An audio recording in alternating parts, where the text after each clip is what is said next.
Bagi para suami, jika istri dikhawatirkan berbuat nusyuz, tidak taat, apa yang harus dilakukan? Pertama, nasihat yang baik.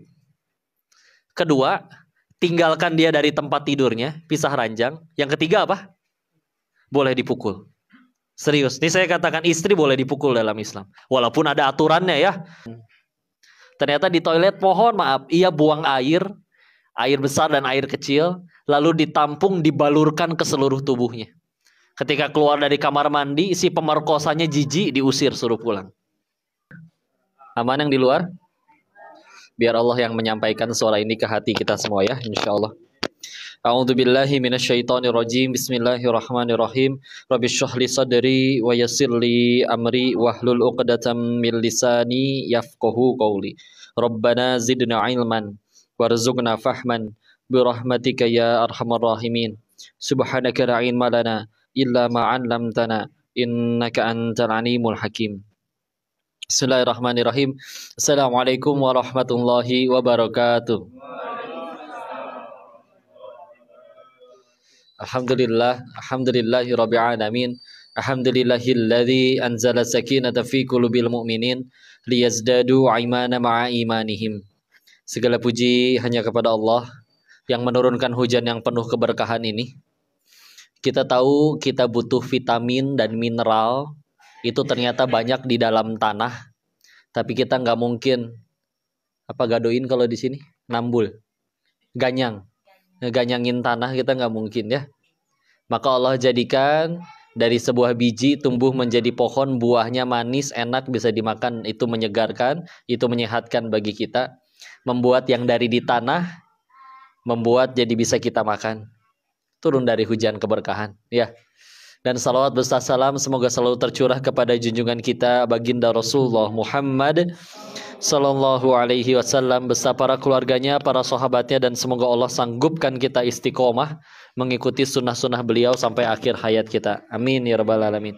Terima kasih kepada pihak Pak Adin dan Ibu sekeluarga. Tadi ada Mama membuat masakan, Masya Allah, nikmat, Mama berkah, semoga Allah balas dengan kebaikan yang jauh lebih besar. Juga seluruh Bapak Ibu yang hadir di majelis ini, yang saya izin tidak bisa menyebutkan namanya satu persatu, namun hakul yakin pasti dimuliakan oleh Allah, karena Allah mudahkan langkah kakinya ke majelis ilmu, Masya Allah. Maka bismillah, semoga pertemuan ini menjadi kebaikan, dan semoga ngajinya yang ini sukses ya. Sekali lagi kami mengingatkan bahwa ngaji yang sukses itu bukan yang seberes ngaji langsung hafal semua ayat dan hadis di dalamnya. Meskipun itu juga bagus, tapi yang lebih utama adalah yang selepas pertemuan ini jadi tambah takwa kepada Allah. Lisannya tambah santun, dahinya tambah banyak bersujud, semakin tawadu, semakin hilang dari penyakit hati. Semoga Allah muliakan kita semua dengan keimanan ya. Amin ya rabbal alamin. Baik, bismillah, ini mumpung yang di hadapan kebanyakan bapak-bapak, tapi juga ada ibu-ibu. Mungkin temanya lebih kita bahas untuk ke arah parenting insyaallah. Tapi kalau misalkan kita bicara, kadang biasa kalau kajian parenting di sekolah biasanya orang tua murid diundang. Namanya pengajian biasanya selalu banyakkan ibu-ibunya ya. Betul? Betul. Kadang kita dilatih untuk tetap husnuzon, nggak boleh suuzon ya. Maka saya berpikir ini apakah satu suami bawa masing-masing 3 istri atau gimana gitu ya. Tapi sebelah ada ya, insyaallah. Ada ya, seimbang jadi insyaallah. Berarti pas ya. Karena kalau kita bicara percakapan antara orang tua dengan anak di dalam Islam, di dalam Al-Quran, itu di Al-Quran tidak kurang terekam sebanyak 17 kali. Berapa? 17. Satu isinya adalah percakapan ayah ibu dengan anak bertiga. Ya, ayah ibu dengan anak. Yang dua adalah percakapan ibu dengan anaknya saja. Jadi ibunya saja. Ya. Coba dikecilin itu yang sambil dengar live TikTok. Kedengaran di belakang, ya. Alhamdulillah, ya. Dan sisa yang 14-nya, itu adalah percakapan antara ayah dengan anaknya. Jadi ternyata paling banyak yang ngobrol sama anak seharusnya adalah ayah. Nggak cukup jadi ayah yang sekedar kan udah kerja, udah ngasih uang setiap bulan, uang sekolah aman, uang dapur aman, belum cukup. Ya. Karena ternyata dari 17 percakapan, 14 itu antara ayah dengan anak. Ya. Sampai kalau kita ngaji tafsirnya surat Yusuf, surat ke-12, salah satu hal yang membuat Nabi Yusuf alaihissalam berani menolak godaan Zulaikha, kalau kita baca tafsirnya, itu disebutkan beliau ingat kepada ayahnya. Ya. Ingat kepada ayahnya. Karena di situ disebutkan Muhammad bihi wa hamma biha. Bahwa ternyata nggak cuma Zulaikha yang tertarik. Ya. Tapi Nabi Yusufnya juga tertarik kepada Zulaikhanya. Ya. Saling tertarik satu sama lain. Tapi dengan tegas. Karena orang kalau pengen maksiat, Pak, ada laki-laki pengen jahatin perempuan. Perempuannya nggak mau, bisa nggak kejadian, Pak. Pernah ada seorang wanita diculik, Pak, udah ditaruh di dalam hotel, ingin dijahatin. Si cewek sadar, oh saya nggak akan bisa ngelawan nih. Maka dia izin, saya mau ke toilet ya, mau dandan. Ternyata di toilet, mohon maaf, ia buang air besar dan air kecil, lalu ditampung, dibalurkan ke seluruh tubuhnya. Ketika keluar dari kamar mandi, si pemerkosanya jijik, diusir, suruh pulang. Ya, laki-lakinya udah mau, perempuannya nggak mau, bisa nggak kejadian. Nabi Yusuf kan beda.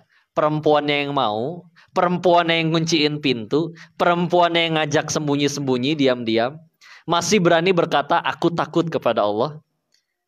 Kalau kita baca tafsirnya, salah satu tafsir yang kami baca dari tafsir Al-Azhar karya Buya Hamka, Masya Allah, menjelaskan bahwa ketika sebelum kejadian itu, Allah hadirkan bayangan ayahnya, Nabi Yakub alaihissalam, di hadapan Nabi Yusuf. Sehingga itu membuat dia ngerasa bahwa kalau bapaknya tahu aku melakukan kemaksiatan ini, gak terbayang seberapa kecewanya beliau terhadap diri ini. Sedangkan ia tahu kenikmatan yang didapat dari bermaksiat hanya sebentar, kepedihan hati yang diterima ketika melihat ayahnya kecewa itu lebih mengerikan. Lebih gak bisa diterima oleh imannya. Makanya berani berkata, aku takut kepada Allah. Masya Allah. Sedalam itu peran ayah kepada anaknya. Kalau perannya masuk ya, Masya Allah. Maka izin, Insya Allah. Nanti kita akan lihat dari sudut pandang sebagai guru maupun sebagai orang tua dulu nih. Mumpung yang di hadapannya bapak-bapak, saya bisa ngurangin bercandanya. Kalau ibu-ibu semua harus dibecandain. Kalau enggak ngantuk ya. Kalau misalnya bapak-bapak saya berani marah-marah. Insya Allah ya. Insya Allah. Enggak lah, enggak pantas marahin. Dah sebetulnya kalau dilihat dari wajah-wajahnya, kelihatannya yang paling banyak dosanya saya di sini, Pak ya. Kecuali kalau di sini ada yang pernah jadi bandar judi, silakan angkat tangan. Nggak ada ya, berarti saya paling parah. Atas kebaikan Allah, diri ini mudah dihukum oleh Allah detik itu juga. Tapi malah diizinkan kumpul di sini bertemu ayah bunda yang soleh soleha. Mohon doanya, mohon nasihatnya. Mudah-mudahan bisa menjaga iman Islam ini sampai akhir hayatnya ya, Insya Allah. Baik, istilah. Ketika kita bicara tentang pendidikan dalam Islam, kita awali dulu beberapa hal yang membuat kita miris ngelihat generasi kita. Ya, yang muda-muda misalkan ada yang pacaran. Kemarin di sekitaran Jabodetabek ada fenomena namanya Citayam Fashion Week. SCBD. Sebetulnya itu trotoar yang diperindah, tapi lokasinya di Jakarta, tapi orang-orang dari sekitar Jakarta seperti Depok, Tangerang, ya, Bekasi, ya, itu pada ngumpul di situ. Numpang nongkrong, mejeng, dan malah dijadiin ajang, mohon maaf, ada yang pacaran di situ, ada yang laki-laki berdandan seperti perempuan, perempuan berdandan seperti laki-laki, dan bahkan dijadikan ajang besar-besaran. Seorang LGBT dilegalkan. Padahal ingat ya, dalam Islam kita tahu Allah menciptakannya itu laki-laki dan perempuan. Allah menciptakannya Adam dan Hawa, bukan Adam dan Asep, ya, nggak pernah ada, ya, nggak ada yang di tengah-tengah. Ya, Masya Allah. Maka kita mulai mikir nih, dari mana nih asalnya? Sebetulnya Allah menginginkan kebaikan keluarga, anak-anak kita, pencetak generasi itu di mana? Apakah semudah kita langsung nitipin si anak datang ke kiai pesantren, Pak, tolong ya lulus-lulus jadi anak soleh? Enak sekali kalau bisa kayak begitu. Sedangkan ternyata sekolahnya pun kebanyakan bukan boarding, bukan asrama. Beres sekolah, pulang ketemu orang tuanya. Ya. Terus berharap setelah lulus anak langsung jadi soleh, itu Masya Allah. Ya. Dan sebelum kita masuk ke ayatnya, izin menyampaikan hadis dari riwayat Imam Muslim. Di hadis yang cukup panjang, saya izin langsung ke artinya. Bahwa disebutkan bahwa para syaiton dari golongan bangsa jin juga berkumpul, Pak, bermajelis dan saling menyampaikan prestasinya masing-masing. Ada yang menyebutkan, aku berhasil membuat seorang manusia mencuri. Kata pemimpin setannya, masih belum apa-apa. Nothing. Berkata lagi, aku telah berhasil membuat seorang manusia membunuh saudaranya sendiri. Belum, masih ada yang lebih tinggi lagi. Belum apa-apa. Ketika ada syaitan yang berkata, aku berhasil membuat sepasang suami istri bercerai. Kata pemimpin syaitannya, ni'ma syaiton anta. Sebaik-baiknya syaitan adalah kamu. Kita tahu bahkan ada satu golongan bangsa jin yang khusus hanya mengganggu rumah tangga saja. Jin dasim namanya. Ya. Fokus job desk-nya, tugasnya gangguin rumah tangga orang aja pokoknya. Kalau belum halal dibikin indah, bikin kalang kabut ya, bikin serba penasaran. Ketika sudah halal dibikin males ngelihatnya. Ya. Salah satu gerbangnya adalah ketika kita tidak melatih mata kita melihat sesuatu hanya yang halal-halal saja. Ketika mata ini terbiasa ngelihat yang haram-haram, yang halal di rumah jadi nggak menarik, Pak. Ya. Sok silakan dibagikan dulu.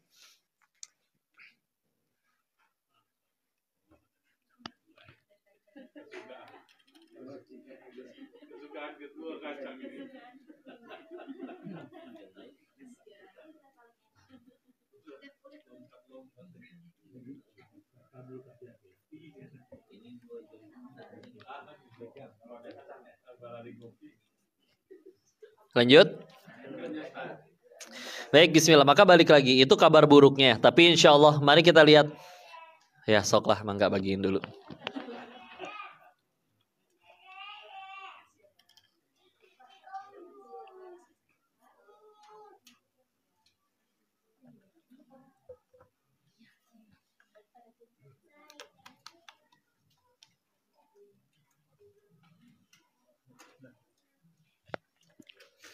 Baik, bismillah. Maka di mana Allah sebetulnya ingin menitipkan generasi itu ternyata ya. Ternyata ketika kami ngaji tentang ini, guru kami menyampaikan, ternyata ayatnya ada di ayat tentang keluarga yang insya Allah kita semua hafal. Yaitu di Quran surat ke-25.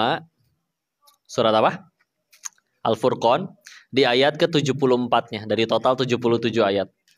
Allah berfirman di situ, Rabbana hablana min azwajina wa zurriyatina qurrata a'yun waj'alna lil muttaqina imama. Kok bukankah itu ayat tentang supaya pasangan dan anak-anak jadi penyejuk mata?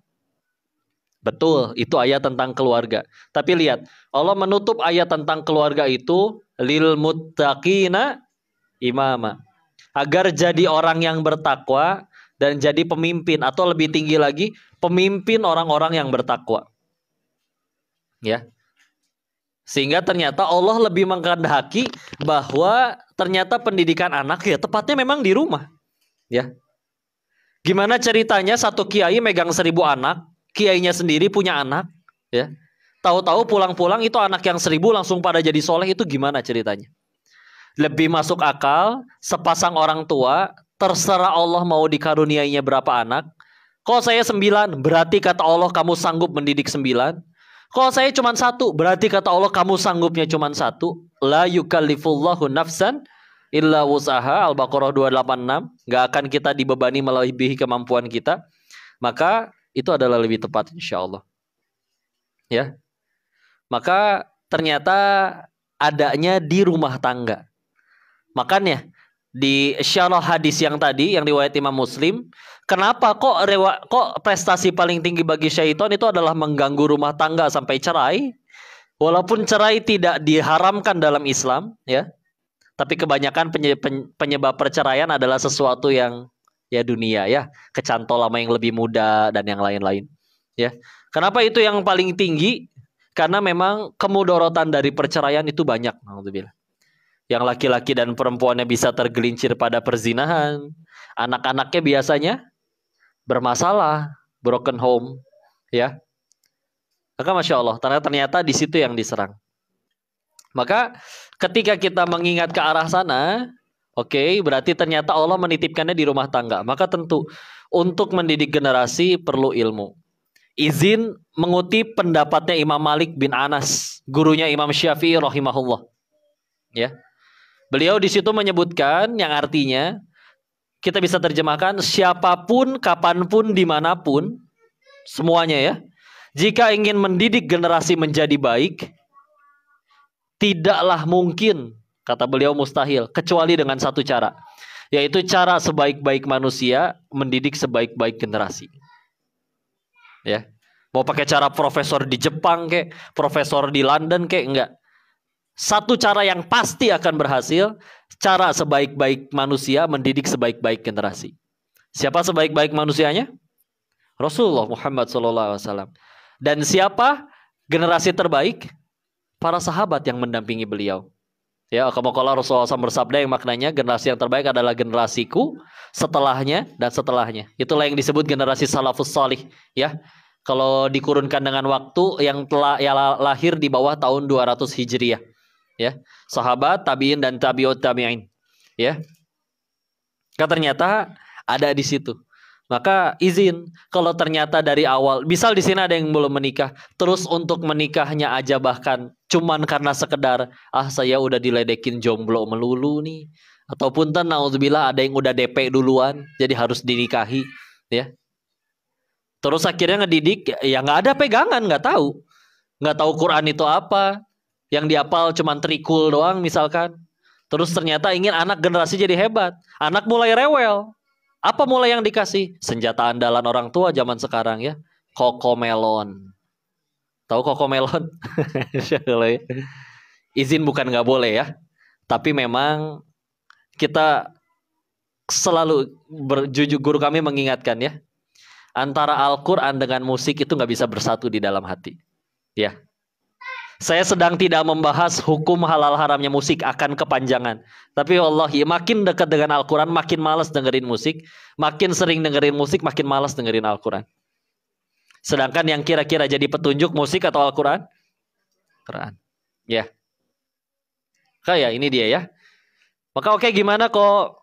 Yuk kita langsung ke dua garis besarnya. Guru kami mengingatkan, salah satunya Ustadz Budi Ashari rahimahullah insyaallah, bahwa dua pilar utama pendidikan di dalam Islam, pilarnya cuma dua.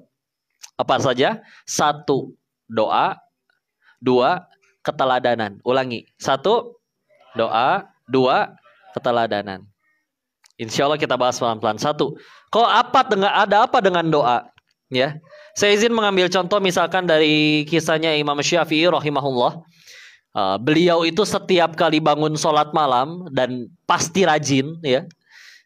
Beliau tidak mendoakan dirinya sendiri, tapi mendoakan anak-anaknya dan murid-muridnya.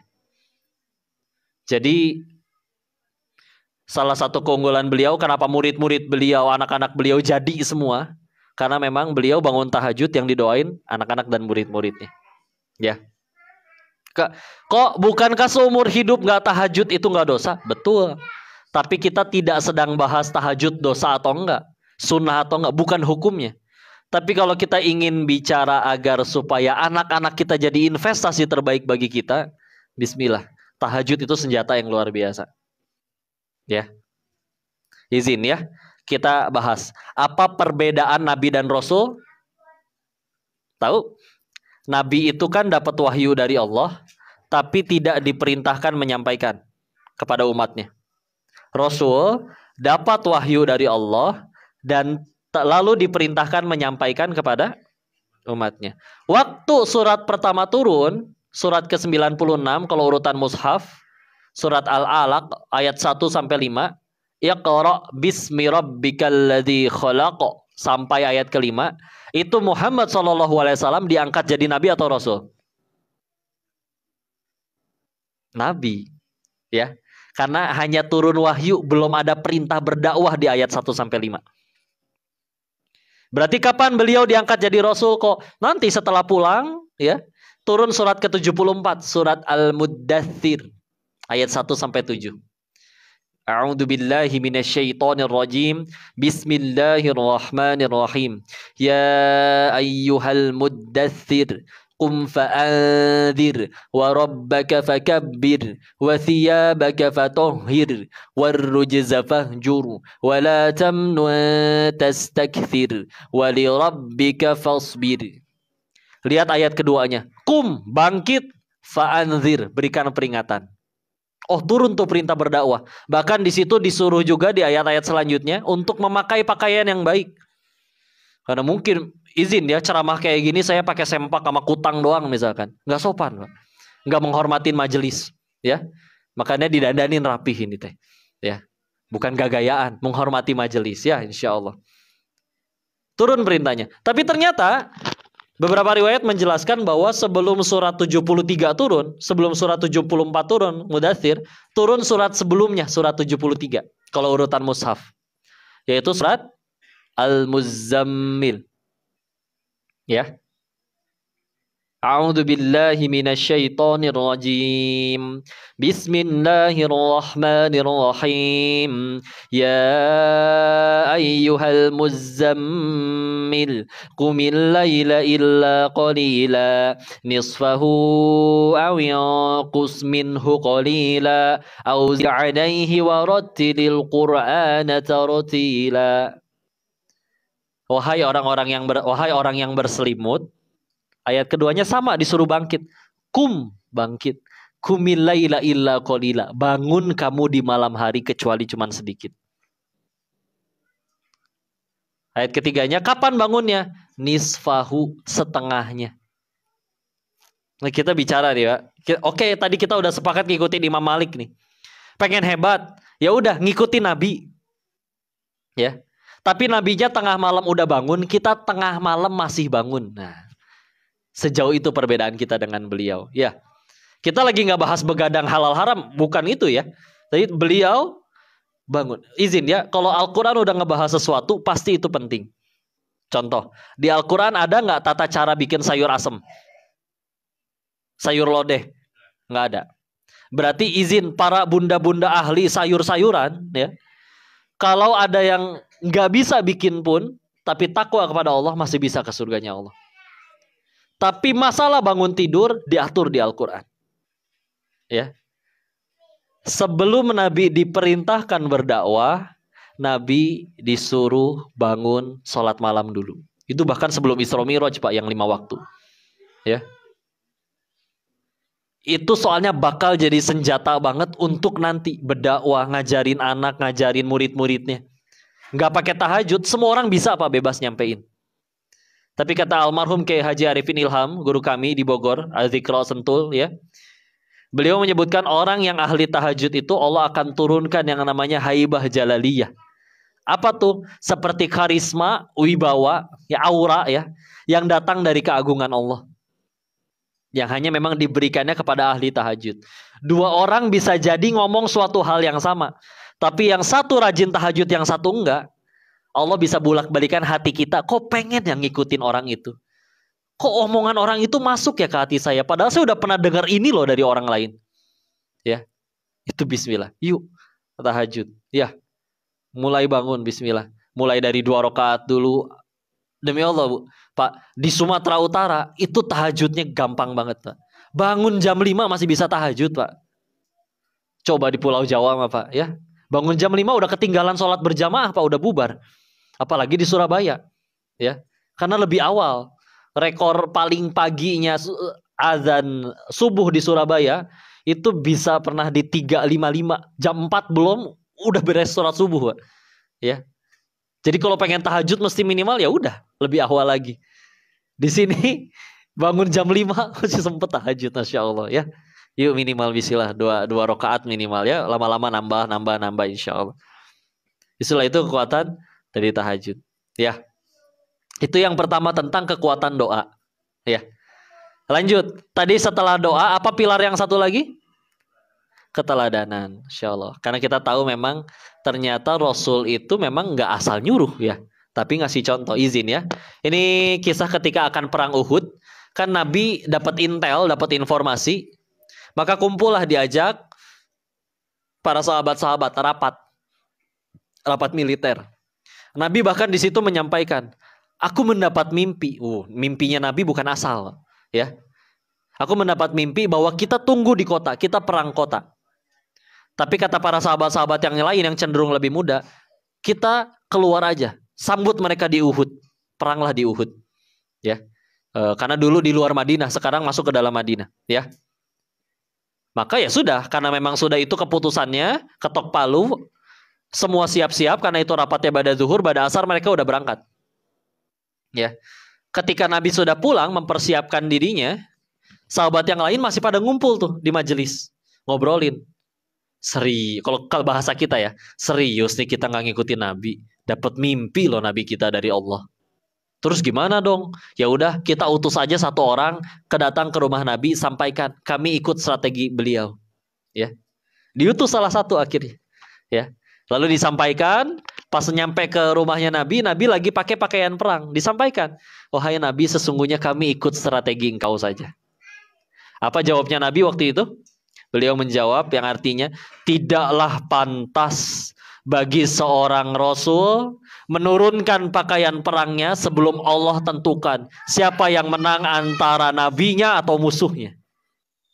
Ya, itu namanya komitmen, Pak, dan itu dipelajari oleh para sahabat, masya Allah. Kalau sudah A, B, walaupun akhirnya di perang Uhud beliau terluka, ya, beda, Pak, beda dengan izin kayak sekarang ya. Kalau kita di zaman sekarang ya, jadi ikut nggak? Ya nanti nyusul insya Allah. Nah insya Allahnya kita itu yang beda, Pak. Ya. Ya kalau udah bilang insya Allah nyusul, biasanya itu yang nggak datang, Pak. Jangan ya. Insya Allahnya kudu juga jadi komitmen. Bismillah. Kita bicara soalnya tentang keteladanan. Bahkan di tafsir ayat Al-Furqan tadi surat 25 ayat 74-nya, di situ menggunakan kata lil muttaqina imama. Kata salah seorang guru bahasa Arab kami, kata imam memang diartikan pemimpin. Tapi dia ternyata punya satu dasar akar kata dengan pola. Apa? Ulangi? Pola.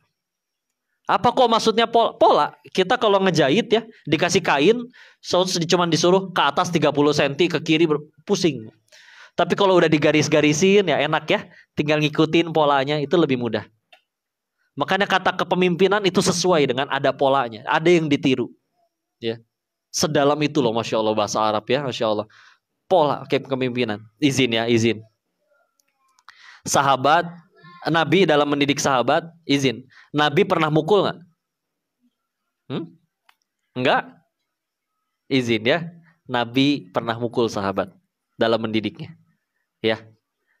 Nabi bahkan pernah ngejewer sahabat. Mungkin riwayat yang paling kita kenal adalah ketika Nabi menjelang wafat, Pak ya. Kan Nabi berkata, siapa yang pernah aku zolimi balas aku sekarang juga. Ada kan yang angkat tangan? Perutku pernah kepukul, wahai Nabi. Kata Nabi, silakan balas saat ini juga. Lalu ketika dibalas, ketika Nabi berkata gitu, orangnya bilang lagi, oh waktu itu saya nggak pakai baju, nggak terhalangi oleh pakaian. Nabi diminta buka baju, Nabi buka baju, Pak. Sahabat yang lain udah gerem untuk ngelihat itu. Bahkan kelihatan perut Nabi diganjel dengan batu karena menahan lapar. Ternyata setelah dibuka pakaian Nabi, sahabat itu mendekat dan hanya memeluk Nabi. Ditanya oleh Nabi, kenapa engkau lakukan ini? Karena aku mendengar orang yang bersentuhan kulit denganmu diharamkan api neraka baginya. Maksudnya hikmahnya apa kok? Lihat, sahabat ada yang pernah kena pukul sama Nabi, kena jewer sama Nabi, nggak ada satupun yang dendam atau marah kepada Nabi. Kenapa? Kagum sama Nabinya, cinta sama Nabinya. Kak izin ya, makanya kami selalu mendorong, ayo umat Muslim tuh jangan sampai sekedar soleh sendiri doang. Ayo punya prestasi. Anak-anak kita itu lama-lama punya sensor. Dia ngelihat ini orang layak nggak sih didengar? Sekolah nih SMP SMA mulai ngelihat ini guru layak nggak sih didengar? Ya, karena balik lagi tadi semua orang bebas berdongeng. Misalkan, nah jangan ngerokok ya. Wah sendirinya ngebul misalkan. Nggak masuk Pak. Di hati pikiran anak-anak nggak masuk. Ya, karena bertentangan. Karena izin ya, walaupun kita tahu izin ya seingat saya di An-Nisa ayat 34, di situ kalau kita baca, bagi para suami, jika istri dikhawatirkan berbuat nusyuz, tidak taat, apa yang harus dilakukan? Pertama, nasihat yang baik. Kedua, tinggalkan dia dari tempat tidurnya, pisah ranjang. Yang ketiga apa? Boleh dipukul. Serius, ini saya katakan istri boleh dipukul dalam Islam. Walaupun ada aturannya ya. Jangan main gebot di muka, terus meninggalkan bekas sampai bikin gegar otak. Enggak, ada aturannya. Ini jangan dikutip, dipotong bagian ininya aja nih. Ini soalnya lagi live ya. Diambil yang ininya aja. Enggak. Tapi kita tahu, ayat tersebut tidak pernah dilakukan oleh Nabi. Walaupun Nabi pernah berkata, kalau ketahuan anakku mencuri, meskipun itu Fatimah atau Zahra, aku sendiri yang akan memotong tangannya. Enggak. Istrinya ada yang pernah dipukul Nabi? Istrinya enggak ada. Kenapa? Karena Nabi dengan nasihat aja udah berhasil. Enggak perlu nyampe tingkatan dipukul. Kenapa dengan nasihat aja berhasil? Itu dia, punya keteladanan. Punya sesuatu yang layak untuk dikagumi. Ya. Karena izin ya, apa yang membuat kadang seorang istri susah nurut sama suaminya? Karena biasanya istri tahu modalnya suami, Pak. Contoh, iya di luar dikagumi, tangannya dicium, dipanggil kiai, dipanggil ustadz, fatwanya didengarkan, ya. Tapi di rumah istri tahu, bangun subuh aja 7:30, ya. Susah, kagok, gimana ngelihatnya pengen taat juga, ya. Makanya itulah yang disebut salah satu definisi ibadah yang ikhlas itu kan, ada orang, tidak ada orang, sama aja. Ya. Jangan sampai di hadapan orang terlihat begitu luar biasa, di dalam rumahnya zolim, naudzubillah. Ya. Dan begitu juga anak-anak udah bisa kayak gitu, Pak. Kok saya kan nyuruh anak-anak saya sholat, tapi anak ngelihat waktunya sholat si ibu mukanya bete, kesel gitu ya. Waktunya sinetron mulai, wajah si ibu senang luar biasa. Ya. Sampai dijadiin iklan, Bu, tahu Bu? Ada ibu lagi sholat zuhur, lagi sholat duha. Udah gitu ada telepon yang angkat anaknya. Nah, mana mama kamu? Anak ngelihat. Oh, mama lagi sholat duha, tante. Wah, si ibu seneng tuh, Masya Allah. Beres sholat, dibelai si anak-anak pinter, soleh. Anaknya bingung, kenapa ya saya dipuji ya? Besoknya, si ibu keasikan nonton drakor, nonton drama. Jadi sholat asarnya 5:30, ya, menjelang maghrib. Kalau di Bogor, Pak, 5:30 itu udah bentar lagi maghrib, Pak, ya. Karena kadang maghribnya itu 6:15, ya. Baru sholat asar. Sama, nelpon lagi. Yang angkat si anak. Nah, mana ibu kamu? Lagi sholat asar, tante. Hah? Jam segini? Si ibu gemeteran itu lagi sholat. Beres sholat si anak dicewer. Kamu ngapain bilang kayak gitu? Nah, berarti karena siapa itu sholatnya? Ya, Insya Allah. Beneran ya? Kelihatan. Apalagi beres sholat si anak dimarahin melulu. Ya, dibanding-bandingin, dimarahin, bingung si anak juga. Perasaan orang tuanya teman saya nggak pernah sholat tapi bagus lisannya. Sholat nih ya, kayaknya yang bikin mama saya jadi kayak gini. Islamnya yang jelek, Pak. Na'udzubillah. Ya. Ini dia bismillah. Keteladanan. Karena Masya Allah. Ini kadang kita kerjasama, kalau sama sekolah-sekolah, kami minta ke para guru-gurunya, sebarin di kelas selembar kertas aja ya. Sebarin tuh. Kasih waktu 5 menit kepada setiap anak. Apa pertanyaannya? Tuliskan keutamaan orang tua kalian. Kelebihannya, kebaikannya, tulisin semua. Mau tahu hasilnya, Pak? Hampir semuanya, itu anak sampai setengah jam juga masih ngelamun bingung. Apa bagusnya ya ayah saya? Apa bagusnya si mama ya? Serius, Pak, kebanyakan kosong. Dan walaupun ada sebagian sedikit dari anak-anak tersebut, dia bisa sampai minta kertas lagi karena belum selesai menuliskan kebaikan orang tuanya. Ya.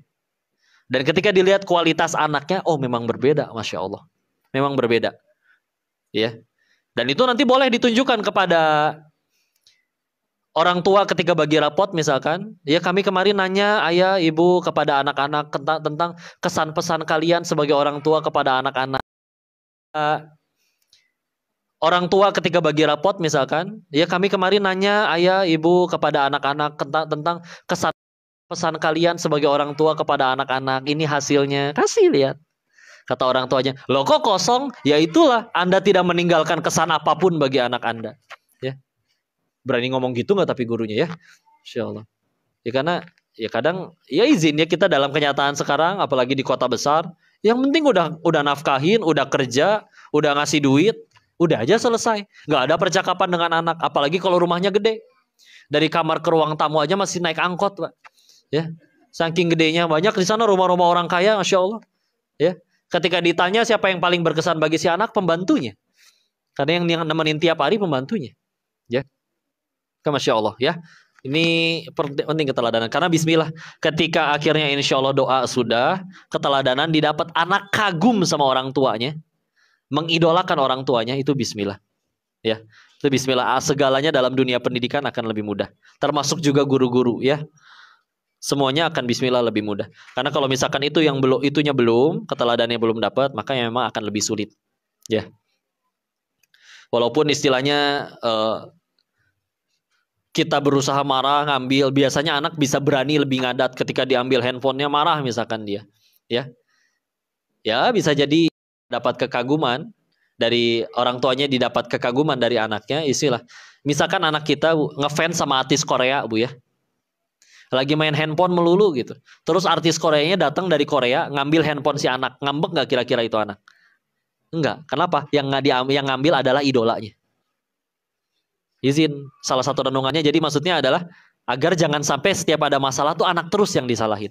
Yuk, kita juga harus ada bagian terus meningkatkan ketakwaan, meningkatkan ilmu, meningkatkan keteladanan, sehingga akhirnya Bismillah, kalau kita dapat keteladanannya, apapun lebih mudah insya Allah.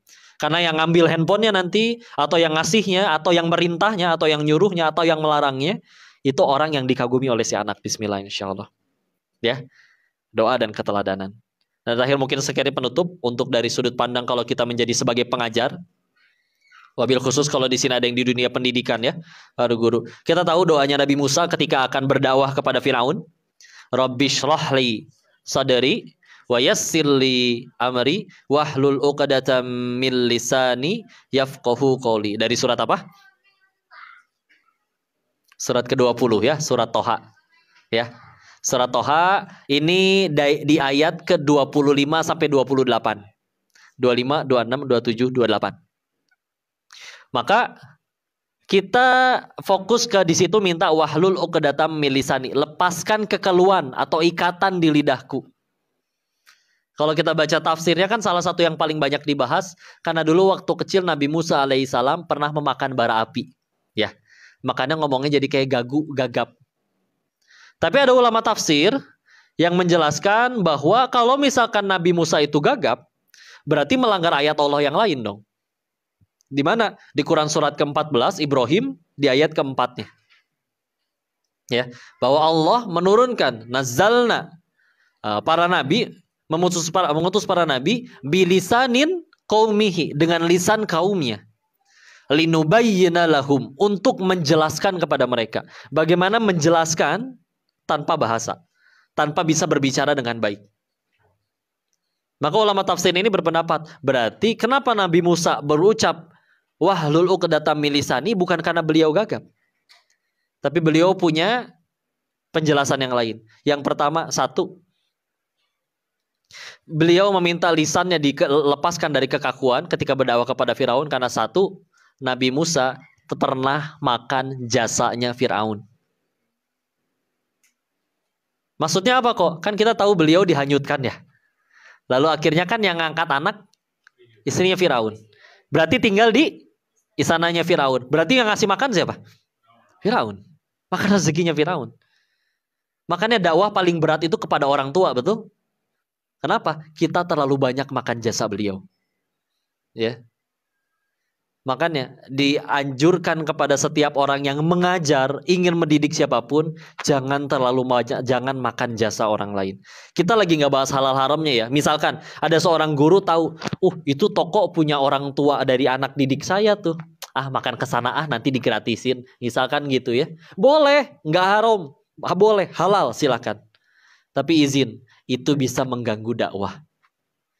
Ketika suatu saat kita harus menyampaikan kepada orang tersebut, kita banyak makan jasa dirinya, diungkit pasti.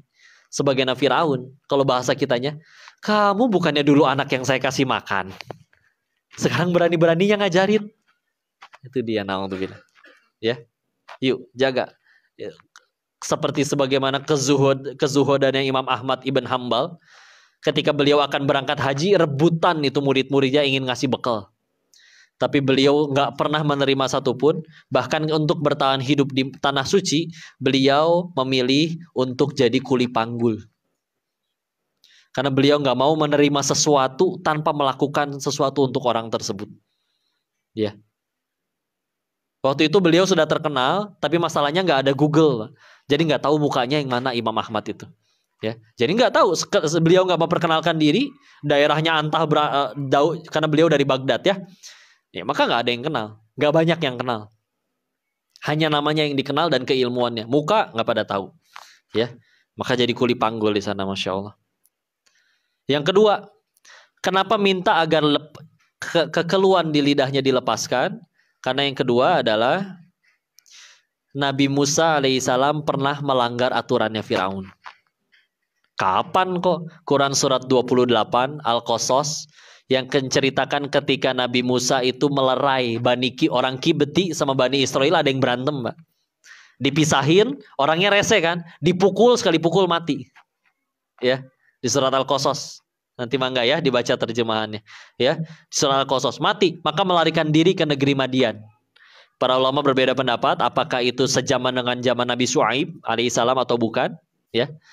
Dan lebih banyak yang menyebutkan itu satu zaman, dan akhirnya menikahi putrinya kan, sampai akhirnya dapat istri di situ. Tapi ketika akhirnya berdakwah sama Pak, diungkit lagi. Kamu bukannya yang dulu ngelanggar peraturan saya, ngebunuh terus kabur. Sekarang tahu-tahu berdakwah. Nah, itu dia. Nah, izin ya, bagi siapa yang berdakwah, yuk jaga izin.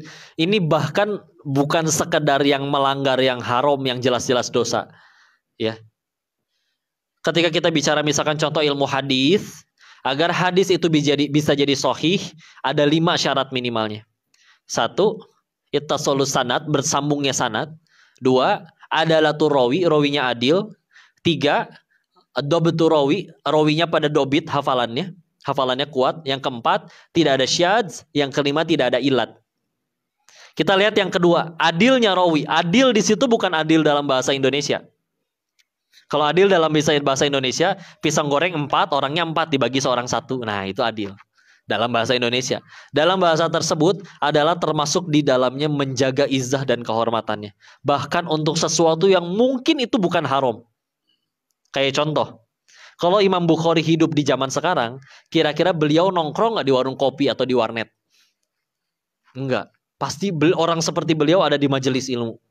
Walaupun nongkrong di warnet atau warung kopi nggak dosa, enggak, demi Allah. Ya. Tapi kalau itu bisa menurunkan izzah seorang ahli ilmu, itu tidak beliau lakukan. Ya. Itu sampai sebegitunya. Kalau ternyata keadilan rawinya tidak tercapai, hadis itu nggak mungkin bisa menjadi sahih. Bisa jadi hasan aja udah bagus. Ya. Itu Masya Allah. Ya. Maka guru kami mengingatkan, Masya Allah, setiap orang memang punya profesi. Para nabi pun punya profesi. Rasulullah Muhammad SAW orang Quraisy, Pak. Orang Quraisy itu pandai dagang. Ya. Makanya di Quran surat 106, pojok kiri atas, rihlatasyita'i was-shaif. Rihlah. Cuman kalau kita rihlah itu apa? Rihlah artinya apa? Jalan-jalannya. Cuman biasanya kita rihlah tuh identik dengan ngabisin duit, Pak. Rihlahnya Nabi jadi duit. Rihlahnya orang Quraisy, ya. Atau contoh, Nabi Nuh pandai bikin kapal. Guru kami mendapatkan literatur terkait kapalnya Nabi Nuh disampaikan waktu bicara di Universitas Sekolah Tinggi Perkapalan. Dikumpulin dosen-dosen dan guru besarnya, dikasih lihat, kira-kira bisa nggak bikin kapal kayak gini. Mereka jawab, kami nggak sanggup. Siapa yang bisa bikin sebagus ini? Ini kapalnya Nabi Nuh. Itu zamannya padahal jauh banget. Atau Nabi Idris alaihissalam, beliau penjahit. Sebelum zamannya beliau, pakaian itu kayak ihram, cuman dibuntel-buntel doang. Sekarang mulai berpotongan ya, karena beliau penjahit, itu dimulai oleh beliau. Tapi dengan semua keahlian para nabi, semuanya adalah punya satu profesi yang sama, yaitu pendidik, mengajar. Ya. Makanya izin bagi siapapun yang terjun di dunia pengajaran, dakwah, baik dalam komunitas atau apapun, guru kami dulu mengingatkan dengan ini. Maka barang siapa yang akhirnya masuk ke dunia dakwah, mengajar, mendidik, dengan karena alasan udah nggak keterima ngelamar kerja di mana-mana, keterimanya cuma jadi guru SD. Apa kata guru kami Budi Ashari waktu itu, Masya Allah? Maka keluar sekarang juga. Kami tidak butuh kalian. Tidak ada sejarahnya peradaban dibangun di atas orang yang mengajar dengan terpaksa. Ya. Ngajar, ngedidik, apalagi ke anak sendiri, nggak ada yang terpaksa. Benar-benar itu tujuan hidup, dilakukan lillahi ta'ala, hanya kepada Allah. Ya. Terus kalau sekarang, zaman sekarang, punten jadi guru gara-gara udah nggak keterima di BCA, udah nggak keterima kerja di mana, akhirnya cuma jadi guru, terpaksa ngajarnya. Ya izin, kualitas pendidikan kita berbeda dengan zaman dahulu. Dulu tuh guru mendidik itu jadi pilihan, benar-benar jadi jalan hidup. Ya, Masya Allah. Semoga ini bisa jadi motivasi menguatkan kita agar gimana caranya melalui dari didikan kita, melalui dari kita tahu kita punya kesalahan, punya kekurangan. Mudah Allah matikan detik itu juga kalau Allah ingin menghukum kita. Tapi ketika yang diberikan kita diberikan hidup oleh Allah, bismillah. Mudah-mudahan kita bisa menjadikan generasi di bawah kita, generasi yang salih-salihah yang Allah muliakan. Amin, amin ya rabbal alamin. Maka mungkin izin segitu dulu yang disampaikan. Mudah-mudahan jadi manfaat. Saya izin kalau banyak kekurangan dan ada kesalahan, tolong dinasihati, dimaafkan dan dikoreksi ya. Karena sejauh ini pun masih terus belajar, mudah-mudahan jadi manfaat dan kebaikan. Wallahu a'lam bishawab. Wabillahi taufiq wal hidayah. Assalamualaikum warahmatullahi wabarakatuh.